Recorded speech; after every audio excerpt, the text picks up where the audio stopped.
우리 함께 하나님 말씀 보실까요? 창세기 41장 1절에서 13절까지 말씀입니다. 창세기 41장 1절에서 13절까지 말씀. 저와 여러분이 한 목소리로 함께 읽겠습니다. 시작. 만 2년 후에 바로가 꿈을 꾼즉 자기가 나일 강가에 서 있는데 보니 아름답고 살찐 7 암소가 강가에서 올라와 갈밭에서 뜯어먹고 그 뒤에 또 흉하고 파리한 다른 7 암소가 나일 강가에서 올라와 그 소와 함께 나일 강가에 서 있더니 그 흉하고 파리한 소가 그 아름답고 살찐 7 소를 먹은지라. 바로가 곧 깨었다가 다시 잠이 들어 꿈을 꾸니 한 줄기에 무성하고 충실한 7 이삭이 나오고 그 후에 또 가늘고 동풍에 마른 7 이삭이 나오더니 그 가는 7 이삭이 무성하고 충실한 7 이삭을 삼킨지라. 바로가 깬즉 꿈이라. 아침에 그의 마음이 번민하여 사람을 보내어 애굽의 점술가와 현인들을 모두 불러 그들에게 그의 꿈을 말하였으나 그것을 바로에게 해석하는 자가 없었더라. 술 맡은 관원장이 바로에게 말하여 이르되 내가 오늘 내 죄를 기억하나이다. 바로께서 종들에게 놓아사 나와 떡 굽는 관원장을 친위대장의 집에 가두셨을 때 나와 그가 하룻밤에 꿈을 꾼즉 각기 뜻이 있는 꿈이라. 그곳에 친위대장의 종된 히브리 청년이 우리와 함께 있기로 우리가 그에게 말하매 그가 우리의 꿈을 풀되 그 꿈대로 각 사람에게 해석하더니 그 해석한 대로 되어 나는 복직되고 그는 매달렸나이다. 아멘. 요셉의 이야기를 우리가 계속 묵상하고 있는데요. 오늘은 요셉이 술 맡은 관원장의 꿈을 해석하고 복직이 되었는데 술 맡은 관원장이 그만 요셉을 잊어버리고 맙니다. 그 마음이 얼마나 안타까웠을까. 이번만이 내가 이제 자유로워질 수 있는, 이 억울하게 옥살이를 하고 있는 곳에서 해방될 수 있는 절호의 기회고 마지막 남은 기회라고 생각했을 텐데 너무나도 허망하게 성경의 표현에 의하면 이 술 맡은 관원장이 요셉을 잊었더라 이랬어요. 잊으면 단가, 이런 생각이 들죠. 제가 군대에 있다 보니까 군대에서 우리 그 선임병들이 후임병들한테 하는 얘기가 있어요. 후임병들이 뭘 자꾸 까먹고 해야 될 일을 못하면 사고 쳤다고 얘기해요. 그리고서는 깜빡했습니다. 그러면 깜빡하면 군생활 끝나나? 잊으면 이제 다 끝난다. 이제 그 뒤 수습을 이제 선임병들이 다 해야 되는 거죠. 이 술 맡은 관원장이 잊었더라라는 이 한마디로 사실은 성경은 이야기 나오지만 그 잊고 있는 내내 기다리고 있는데 아무런 자기를 향한 콜링이 없는 그 모습 속에서 요셉이 얼마나 절망했을까, 얼마나 속이 상했을까 한번 생각해 볼 수 있기를 바라요. 그런데 그 기간이, 그 속상하고 기다리던 기간이 얼마나 되었냐면 오늘 창세기 41장 1절에 뭐라고 시작하냐면 만 2년 후에 이렇게 하고 시작합니다. 그 기간이 얼마나 됐다고요? 만 2년. 네, 2년. 만 2년 되니까 얼추 저 한국에 군생활하는 기간이에요. 그렇죠? 그게 이렇게 얼추 맞네요. 군대 들어가서 제대할 때까지의 시간이 이제 제대하는 줄 알았는데 옥에서 나오는 줄 알았는데 그 기간을 다시 시작해야 되는 느낌이 아마 있었던 것 같아요. 만 2년 후에 무슨 일이 일어나냐면 바로가 꿈을 꿉니다. 바로가 꿈을 꿔요. 여기에 사람이 어떻게 할 수 없는 일들이 2년 후에 일어나기 시작하는데 그 중에 시작이 바로 바로가 꿈을 꾼 거예요. 그리고 쭉 내려가다가 또 하나, 사람이 어찌할 수 없는 일이 또 하나 나오는데요. 8절에 보면 그 꿈을 꿀 수는 있죠. 하지만 꿈을 꾸고 이거 그냥 개꿈이네, 이거 내가 그냥 악몽이었네, 혹은 기분 안 좋네, 이러고 말 수도 있거든요. 그런데 이 바로 왕이 집요하게 이것을 붙들고 늘어집니다. 아침에 그의 마음이 번민했다 그랬어요. 이것은 그냥 느낌이 안 좋았다, 오늘 하루 시작하는데 컨디션이 좀 안 좋다, 이런 정도가 아니라 얼마나 번민했는지 그의 반응을 보면 아는데, 사람을 보내서 애굽의 점술가와 현인들을 몇 사람만 부른 게 아니라 모두 불렀대요. 그러니까 지금 바로 왕은 이 꿈이 보통 문제가 아니라고 지금 느끼는 거죠. 번민한 정도가요, 이거 지금 사생결단을 하는 그런 정도예요. 얼마나 영혼이 떨릴 만큼 이건 그냥 넘어갈 일이 아니라고 생각되었는지 애굽의 점술가와 현인들을 모두 불러 그의 꿈을 말하고 해석해보라고 했다는 거예요. 마음이 번민해지는 것, 그것에 온전히 매달리는 일도 사람의 마음으로 쉽게 되는 일이 아닌데, 연이어서 또 어떤 일이 일어나냐면요, 마침 공교롭게도 9절에 그 곁에 술 맡은 관원장이 있다가 무엇 하나를 생각해냅니다. 그리고 이렇게 말하죠. 내가 오늘 내 죄를 기억하나이다. 오늘 내가 내 죄를 기억합니다라는 이 말과 대꾸를 이루는 구절이 바로 40장 우리 어제 묵상했던 바로 그 맨 마지막에 그 술 맡은 관원장이 그 요셉을 잊었더라 라는 말. 잊었더라 하고 끝났는데요, 만 2년 후에 이 술 맡은 관원장이 바로에게 이렇게 얘기합니다. 내가 오늘 내 죄를 기억하나이다. 여기서 말하는 내 죄를 기억합니다라는 말이 두 가지일 수 있어요. 하나는 2년 전에 바로 왕이 우리 신하들에게 노해가지고 저를 12대장의 감옥에 가둬둔 적이 있죠. 그때 그 죄를 지었던 그 시절을 기억합니다라는 의미일 수 있고, 또 하나는 맞다 2년 전에 제가 히브리 청년 요셉이라는 히브리 청년의 도움으로 나왔는데 그의 억울한 이야기를 바로에게 이야기해 주기로 해놓고선 제가 깜빡 잊고 2년 동안 이렇게 지나버린 거예요.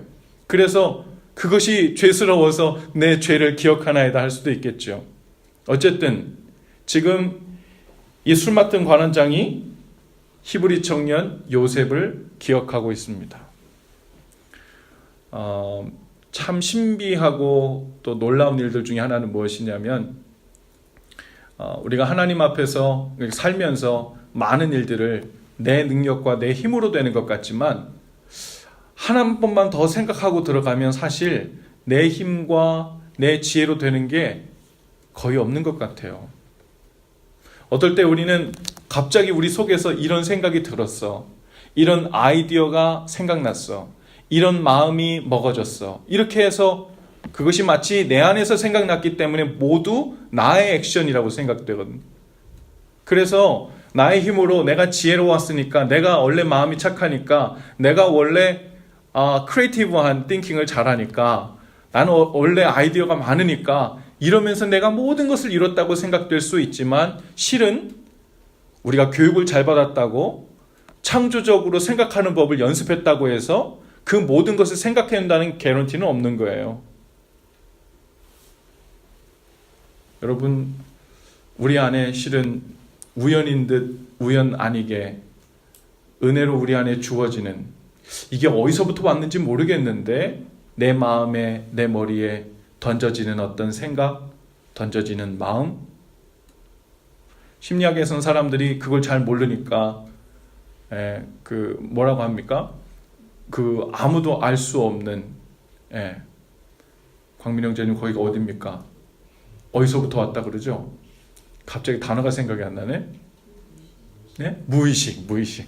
내가 의식하지 못하는 그 어떤 장소인데, 그걸 설명할 길이 없으니까 내가 의식하지 못하는 그 어떤 장소, 다른 말로 하면 모른다는 말이에요.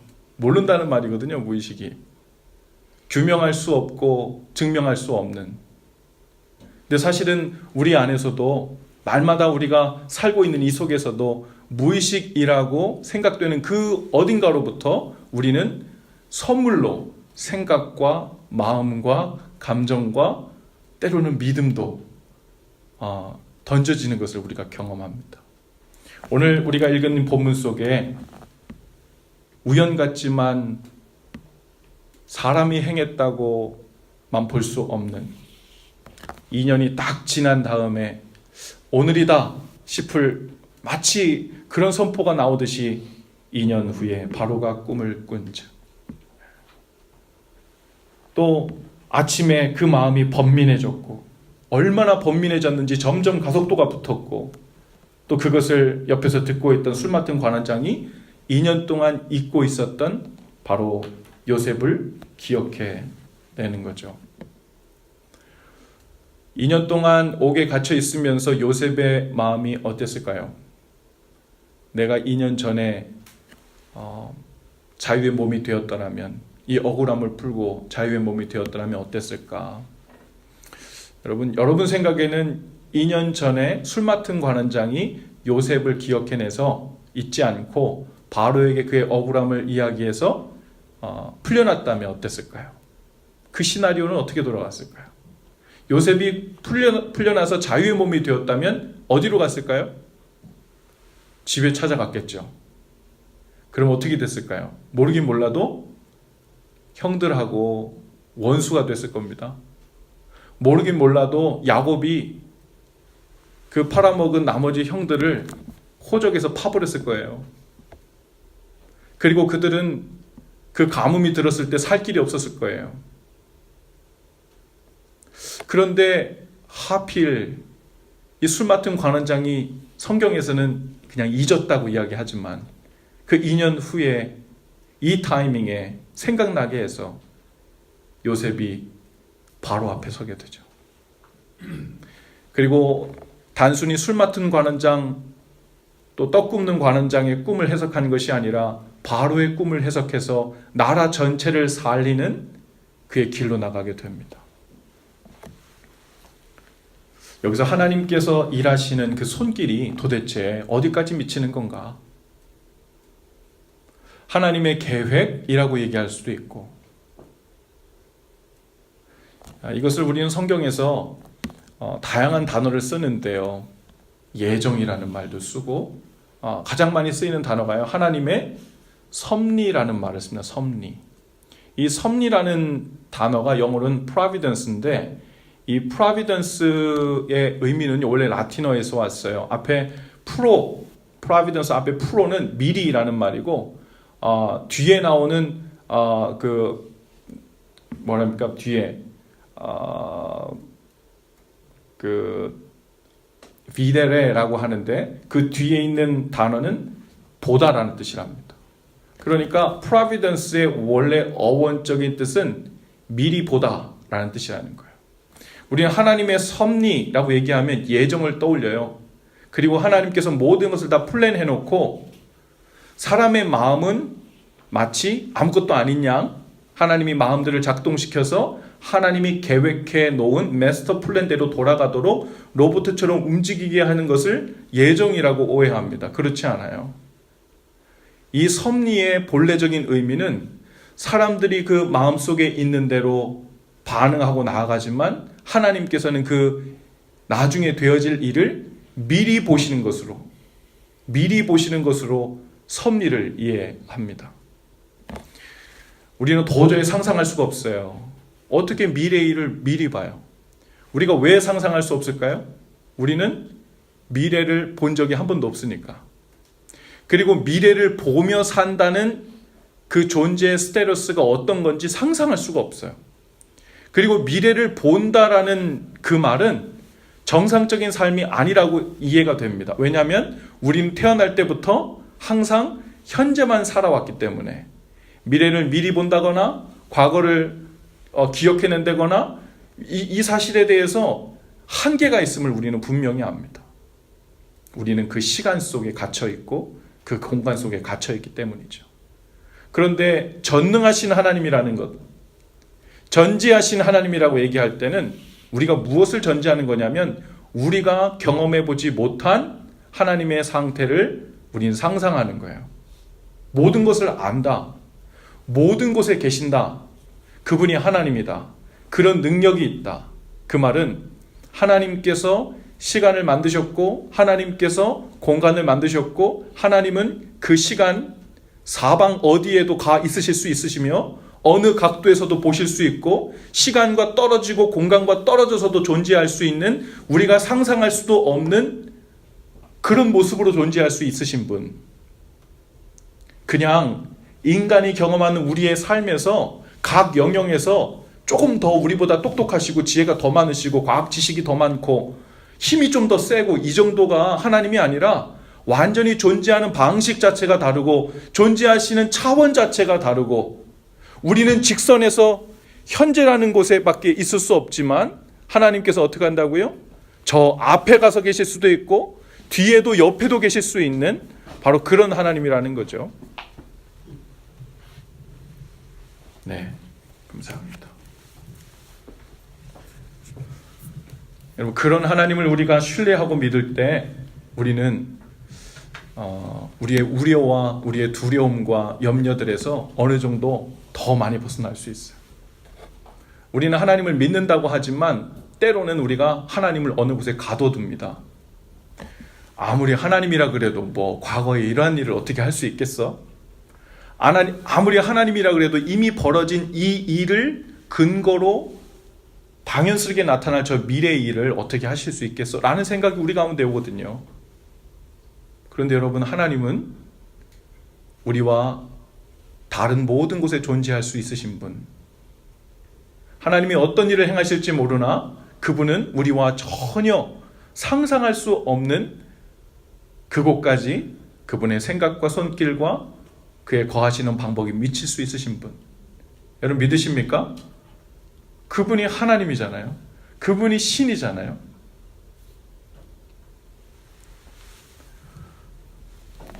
히브리서 11장 1절에 보니까 아까 섭리를 앞서 보다 라고 그랬어요. 하나님께서 앞서 보셔서 그 일을 행하시는데, 그리고 그것을 우리에게 말씀해 주시는데 우리는 그것을 볼 수 없잖아요. 하나님처럼 앞서 볼 수가 없죠. 그러니 하나님께서 우리가 존재하는 이 삶의 방식 안에서 반응할 수 있는 것을 우리에게 주셨어요.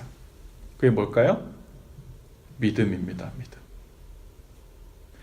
성경은 믿음을 뭐라고 얘기해요? 믿음은 바라는 것들의 실상이요 보지 못하는 것들의 증거니.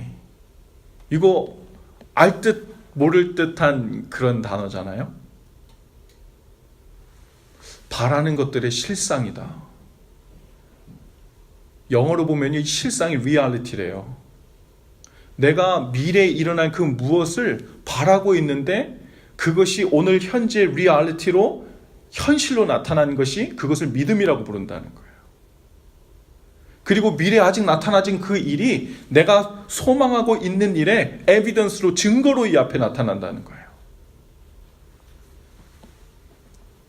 어떻게 보면요, 이게 그냥 말장난같이 보이지만 하나님께서 미리 보시는, 그리고 그것을 리얼리티, 현실로 직시하시는 그 하나님께서 우리에게 너는 이것을 믿음으로 받아 오늘을 살아내라고 반응하시는 것이죠. 공동번역 성경에 보니까 이 부분을 이렇게 했어요. 믿음은 우리가 바라는 것들을 보증해 주는 것이고 볼 수 없는 것들을 확증해 주는 것입니다. 이랬어요. 어떤 사람들은요, 행함과 믿음의 관계에 대해서 성경에서 이야기하는 것을 보고 혼란스러워하기도 합니다. 근데 야고보서에 보니까 이 믿음에 관한 것에 대해서 이렇게 얘기합니다. 믿음은 단순히 우리 안에 기분 좋은 마음이 일어나고 오늘은 내가 기분이 좋으니까 또 긍정적인 마음이 생기니까 오늘은 그게 정말 일어날 것 같은데 라는 이런 느낌이 있는 게 믿음이 아니라는 거예요.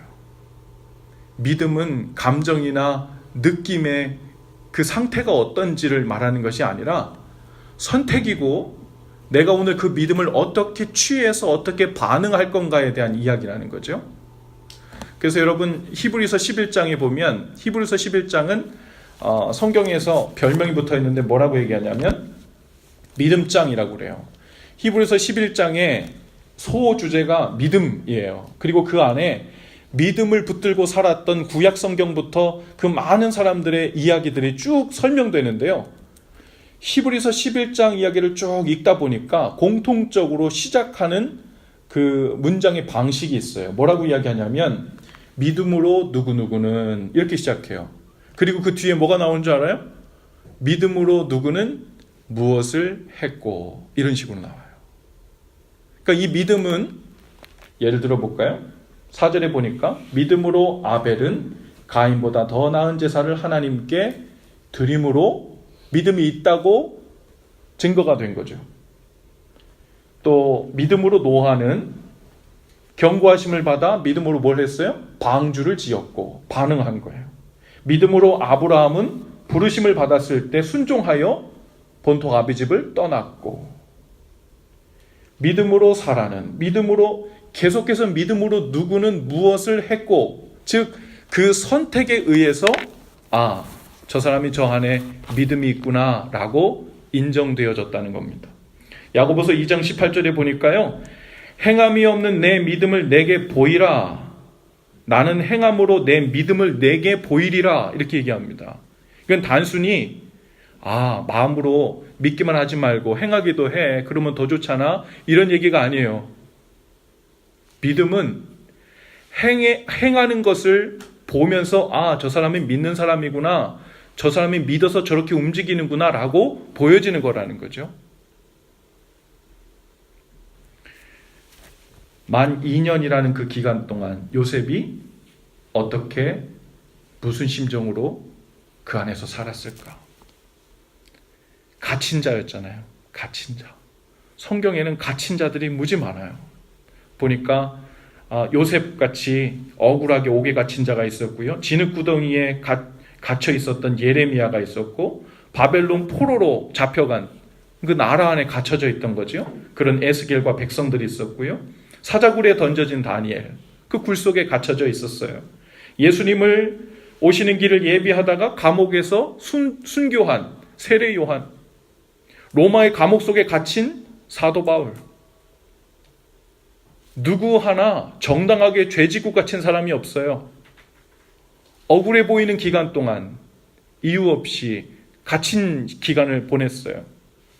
그런데 하나같이 그 사람들이 그 안에서 갇혀 있는 동안 2년이라는 기간, 또 누구는 다른 길이의 기간을 버티는 동안 무엇으로 그 2년이라는 일정 기간을 견뎌냈는가? 바로 믿음이라는 거죠. 할렐루야. 믿음이라는 거예요. 여러분, 이 사람은요, 무언가에 갇혀서 움씬할 수 없는 상태가 되면 그것을 못 견뎌합니다. 그래서 꼭 감옥에 갇히지 않아도 내가 일상을 살면서 무언가에 갇힌 느낌이 들어서 도저히 이 답답함을 견딜 수가 없다라고 느낀 사람들은 그 느낌으로부터 해방되기 위해서 다른 무언가에 매이는 것을 선택해요. 어떤 사람들은 술에 매이고요. 어떤 사람들은 약에 매이고요. 또 어떤 사람들은 담배에도 매이고 도박에도 매이고, 그 매이는 것들이 생겨나기 시작해요. 왜냐하면 그냥 그 갇혀있는, 나를 압박하는 그 상황이든 무엇이든 견뎌낼 수가 없기 때문에 그렇죠. 오늘 이 요셉이 2년이라는 기간 동안 절망스럽고 답을 모르고 2년이 될지 20년이 될지 어느 순간에 하나님께서 나를 다시 이곳에서 꺼내주실지, 그분의 섭리가 작동될지 모르고 있는 상황에서 요셉은 자신을 어디에 매이게 한 거예요? 믿음에 매이게 한 거예요. 할렐루야. 믿음에 매이게 한 거예요. 하나님께서 신앙생활 하는 것이, 이 땅에 사는 것이 결코 쉬운 일이라고 이야기한 적이 없어요. 광야 생활 같고요. 우리를 이리 가운데 맡긴 것 같다 그랬어요. 그런데 이 답답하고 답이 나오지 않는 이 상황 가운데 우리는 견딜 수가 없어서 우리를 무언가에 의지하기 위해 이 세상 것을 쫓는 것이 아니라 무엇에 매어야 합니까? 믿음에 우리 자신을 매는 거예요. 그 상태로 우리 각자에게 주어진 시간을, 기간을, 그 상황을 견뎌내는 겁니다. 버텨내가는 거예요. 언제까지요? 하나님의 그분의 뜻이 이루어질 때까지. 그리고 꼭 2년 후에만 그분의 뜻이 이루어지는 것 아니에요. 요셉이 2년 동안 감옥 속에 기다리면서 생으로 고생만 했을까요? 그렇지 않을 거예요.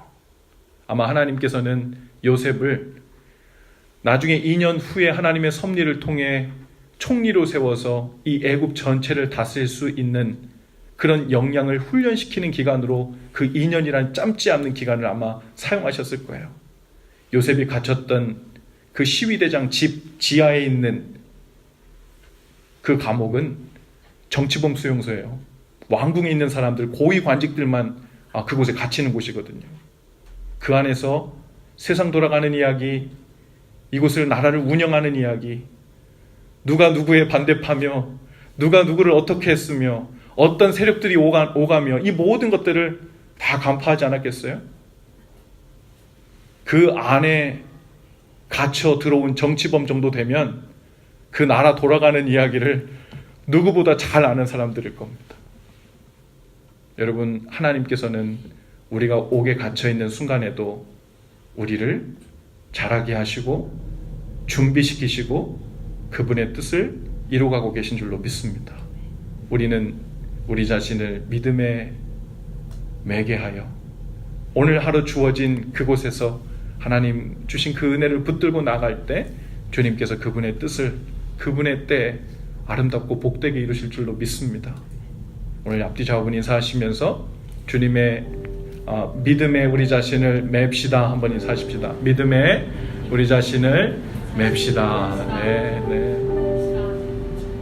여러분, 주님 안에 있다는 사실, 그 믿음, 그것에 매이면 여러분 그 두려움도 염려도 불안도 우리를 어떻게 할 수 없어요. 믿으십니까? 오늘 그 믿음으로 이 시간 함께 찬양하며 나가면 좋겠어요. 주 안에 있는 나에게 딴 근심 있으랴 십자가 앞에 나아가 내 짐을 풀었네. 여러분, 오늘 하나님 앞에 나오시면서 어떤 짐들을 메고 왔어요? 무엇에 갇힌 것 같은 느낌을 가지고 왔습니까? 하나님께서 오늘 우리에게 나는 너를 섭리하고 있다. 그러니 너는 믿음으로 너 자신을 나에게 매라. 내 안에 거해라. 이것밖에 길이 없다. 그 길이 최선의 길이고 최고의 길이다 라고 말씀하신 줄로 믿어요. 우리 믿음의 고백을 함께 나가십시다. 주 안에 있는 나에게 딴 근심이 있으랴 십자가 밑에 나가 내 짐을 우리 한 번 더 주 안에 있는 나에게 주 안에 있는 나에게 딴 근심이 있으랴 십자가 밑에 나가 죄 짐을 풀어 주님을 찬송하면서 주님을 찬송하면서 할렐루야 할렐루야 내 앞길 멀고 험해도 나 주님만 따라가 그 두려움이 변하여 그 두려움이 변하여 내 기도 되었고 전날의 한숨 변하여 내 노래 돼 아멘. 주님을 찬송하면서 주님을